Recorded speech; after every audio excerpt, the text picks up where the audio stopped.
This podcast is brought to you by Proton Dealership IT, the cybersecurity and IT experts committed to keeping your dealership safe from cyber attacks. To learn more about how to better protect your dealership, go to info.protontex.com/fish. That's info.protontecs.com/phish.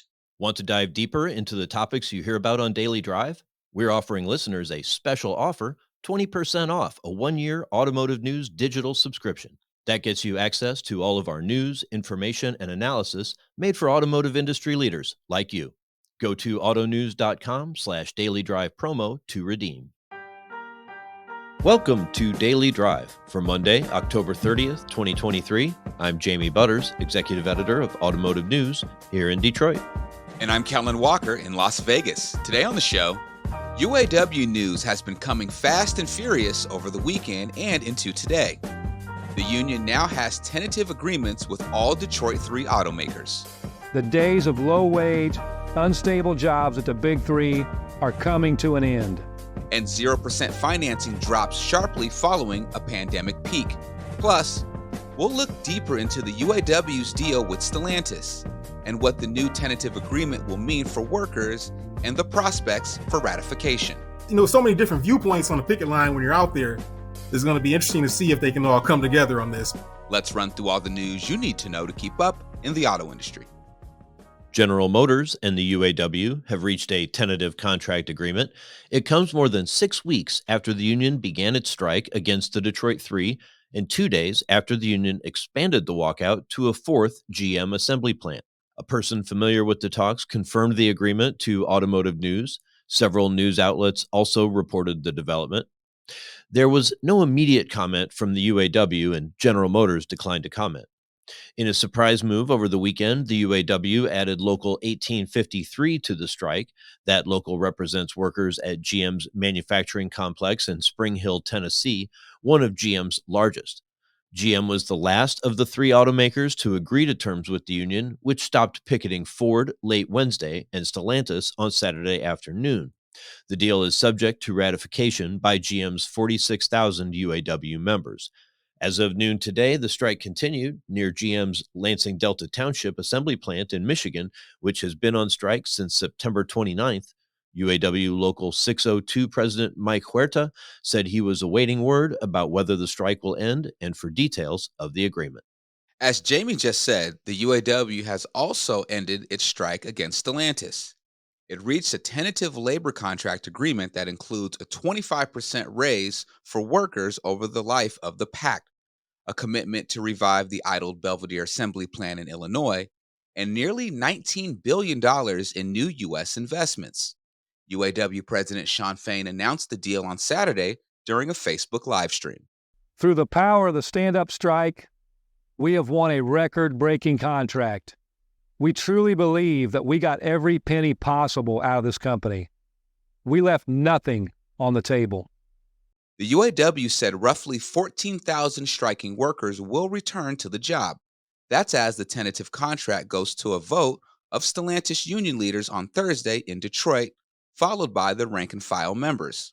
Stellantis also reached a tentative agreement with Canadian auto workers represented by Unifor over the weekend. That came after a 7-hour strike and a final weekend of intensive contract talks in Canada. Details of that deal haven't been released, but the union was working on a contract pattern after those reached at Ford of Canada and General Motors Canada. The National UAW-Ford Council approved its tentative agreement on Sunday, sending it to members for ratification votes in the coming weeks. Applause could be heard outside of the Union Hall at multiple points during the 5-hour gathering. UAW's tentative agreement with Ford calls for the automaker to invest more than $8 billion in manufacturing projects, including $1.2 billion in Louisville, Kentucky, for assembly of a new electric vehicle. The deal also puts an EV battery plant Ford is building in Marshall, Michigan, and an EV campus under construction in Tennessee under the national contract. UAW Local 882 President Mark Emmerich told Automotive News that, quote, the likelihood of it getting ratified is strong.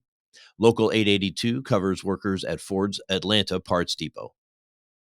And after an unprecedented increase during the pandemic, 0% financing deals have all but disappeared from the market.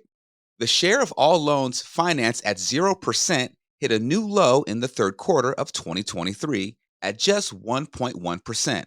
According to Edmunds, that's down dramatically from a peak in the second quarter of 2020 above 24%. In the 3 years before the pandemic, just over 7% of financing was at 0%. And those are today's headlines. All right, Jamie. So we finally see the light at the end of the tunnel with these UAW contract negotiations. Now, with the little information we know about the numbers of these deals and automakers not making real profits yet with the push to EVs, in short term, do you think the Detroit 3 can afford these contracts? In the short term, they can afford them. They can get by with them and the extra costs. It is going to be interesting to see the ripple effects, right? Will it cause Toyota and Honda and Tesla to raise their own labor rates to make sure they can hire people and keep them from unionizing?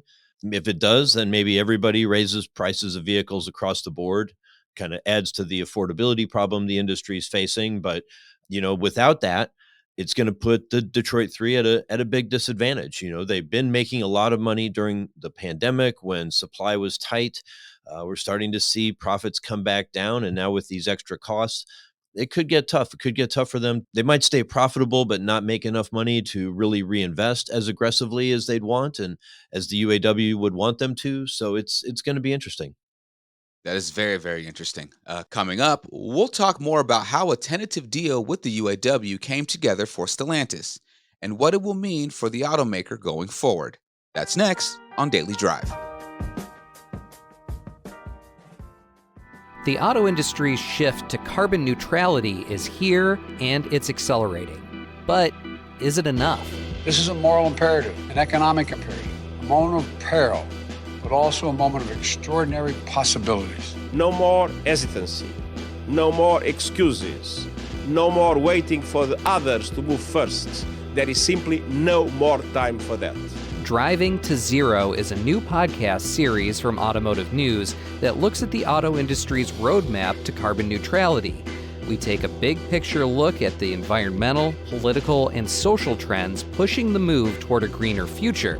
And we pull back the curtain on how these decisions are being made at the highest levels. I said, the headline that you need is GM believes in an all-electric future. And I think Dan Ammon and Mary Barra pretty much said the same thing, which is like, but we don't. Spoiler alert, they came around to that idea. Find out how and much more. I'm Jake Neer. Join me and Automotive News Executive Editor Jamie Butters on Driving to Zero, available now wherever you get your podcasts.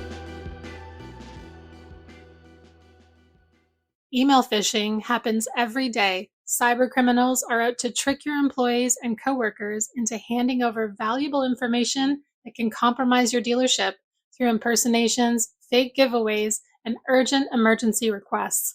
All it takes is one click to shut down everything. Phishing is the leading cybersecurity concern for dealerships. Without the proper training and protection, your business is left vulnerable to ever-evolving attacks.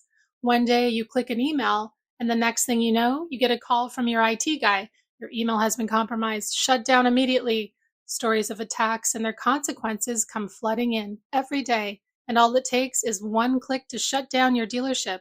You have enough to worry about as it is. Don't add getting hacked to the list. Let Proton Dealership IT help ensure you are fully protected, and learn how at info.protontex.com/fish. That's info.protontex.com/PHISH.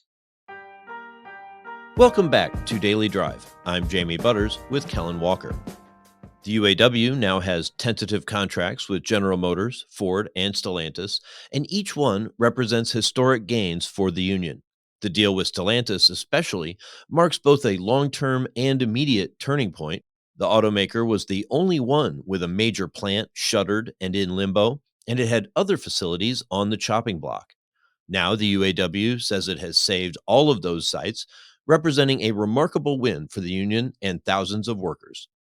Vince Bond Jr. covers Stellantis for us at Automotive News. He and I talked about the new tentative agreement and what it means. I reached him at his home office in Saginaw, Michigan. Vince Bond Jr., welcome back to Daily Drive. Thank you for having me.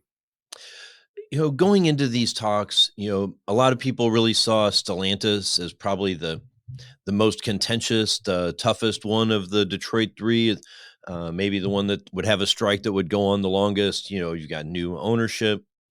Carlos Tavares is known to be a very tough negotiator. There were some harsh words, some tough social media commentary about Mark Stewart, and and of course a lot of hurt feelings over the Belvedere plant in Illinois being idled.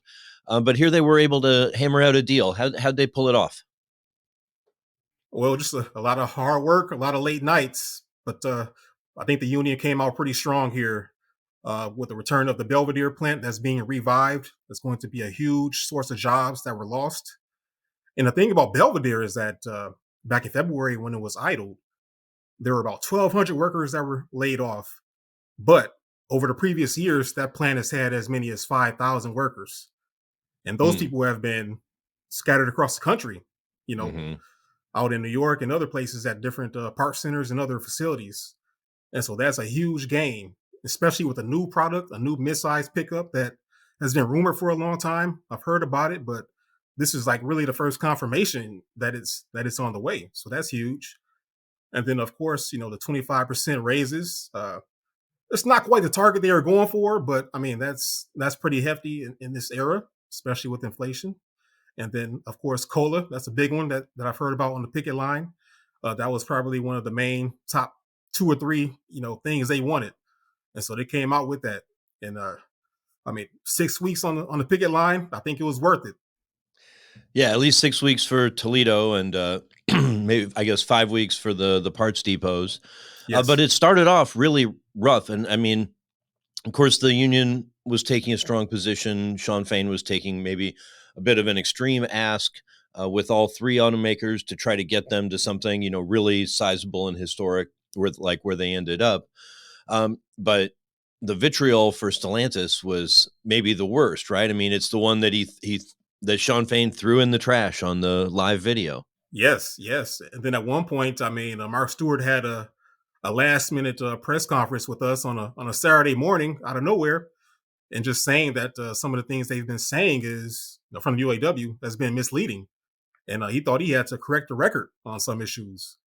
And then of course they said they were outraged when Sterling Heights Assembly went down, and that plant builds the profitable Ram 1500.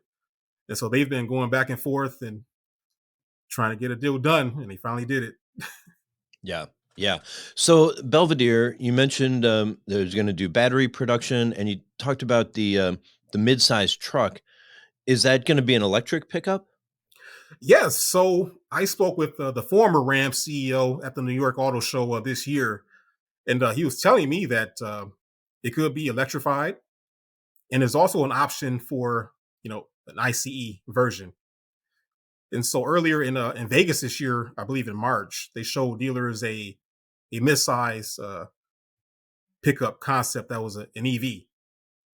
But apparently there is some versatility there, and we may see, across the range, different powertrains, depending on the region that is offered.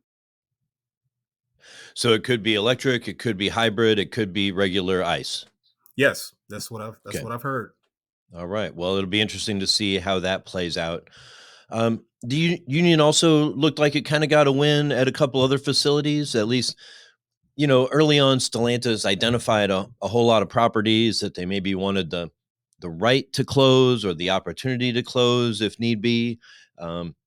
Mentioned including the headquarters and the tech center, any place that had UAW folks they had to put on the list. But the union really said that Stellantis was going after the Trenton engine facility and the Toledo machining plant in Michigan and in Ohio, and that those would cost 5,000 jobs if they got closed. How big of a win was that for the UAW? How big of a concession for Stellantis? Well, whenever you can save jobs, that's a huge win. That's why the union's here. And now Stellantis needs to figure out how they're going to balance the budget, with these plants still in operation. And so it's going to be a tough task right now. Carlos Tavares is trying to save money with EVs, and he was trying to find savings anywhere he could. But now these plants are still going to be here. So what's plan B? You have to figure out how you're going to make this work. Sometimes I wonder, sort of like how the 40% raises and the 4-day work week and return of defined benefit pension, some of these extreme asks that are probably non-starters, but you put out there and say, hey, I really wish we could have this. And it's something you can give back to get a little something else. Maybe Stellantis said they wanted to close those facilities, but maybe also thought they might need them. And this was a way to have a little give and take. Yes, very true. Very true. Could have been. We'll never know. It'd be hard to know. Yeah. And then, of course, I think UPS had a huge impact on their thinking as well, especially with that $40 number. A lot of folks are talking about that, and looks like they're going to get that for the top wage. It's such an important threshold, and a great win for assembly plant workers, but wow, such a bigger jump for the parts depot workers and the temps that are going to get made full time and then rise up to above $40 an hour by the end of the contract. Yeah, especially. Yeah, go ahead. No, I was just say, have you talked to some of those folks? What are you hearing from those people? They must be super enthusiastic. Yeah, just over the last month or so, I've been on the line at several parts centers. One of the huge things was tiers, and apparently those are on the way out in this deal. And of course, a couple years ago, maybe you didn't think that could happen, but here we go. And so, yeah, they're seeing some huge percentages as far as their gains at these parts centers. Mm-hmm. It'll be interesting to see in the long term because, a couple of contracts ago, they kind of said that they ended the tiers by saying there wasn't going to be a different high end, a different top end for new hires.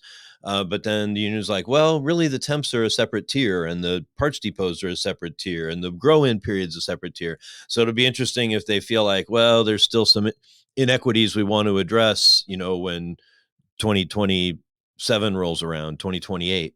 Mm-hmm, mm-hmm. There's still room for growth. So we'll see what happens next time. So what's the sense on ratification? Of course, it's never guaranteed, but this did seem like a strong, a contract that satisfied a lot of the wishes. And of course, you've got these big voting blocks, presumably from Belvedere and the parts depots. Is this expected to get ratified easily? So I've heard varying opinions on the picket line as far as what people want. One of the big ones was wages, the wage increase. I've seen some people say the 23% that was on the table last week was okay. And then, of course, Stellantis bumped it up to 25. And so I think those people they'll be fine with it. Of course, there are others who want it as much as, $32 an hour. They'll have to make a concession. Okay. Maybe I don't get this wage, but there is some more job security in there I can look at. So it's just, so many different viewpoints on the picket line when you're out there. It's going to be interesting to see if they can all come together on this. But I expect it to pass. I think it's a pretty fair deal overall. Well, we'll see how it turns out. Is there any and let me ask one more. Do we know the timing of when the ratification votes are going to be, when they're going to release the highlights or have the tallies? So last time I heard, I believe Thursday, they're going to have a meeting among the top officials, and then we'll probably hear more after that. So Thursday is when they meet to decide to approve and send it to the members for ratification. So it's going to be several days before the rest of us even see the details, probably. Yeah. But of course, on social media, it'll probably leak out. So I will be patrolling Facebook and Twitter. We'll be watching for whatever you find on the pages of Automotive News and the web pages of autonews.com. Thanks, Vince. No problem. Thank you. That's Daily Drive for today. I'm Jamie Butters. And I'm Kellen Walker. Thanks to Automotive News coordinating producer Jake Neer, as well as our own Lindsay Van Hully, Michael Martinez, and Paige Hodder for their reporting for today's podcast. We also had reporting from David Kennedy of our sibling publication, Automotive News Canada. You can get the latest news on labor contracts, finance and insurance, and everything happening in the auto industry at autonews.com. If you enjoy the podcast, remember to like, leave a review, and subscribe so you never miss an episode.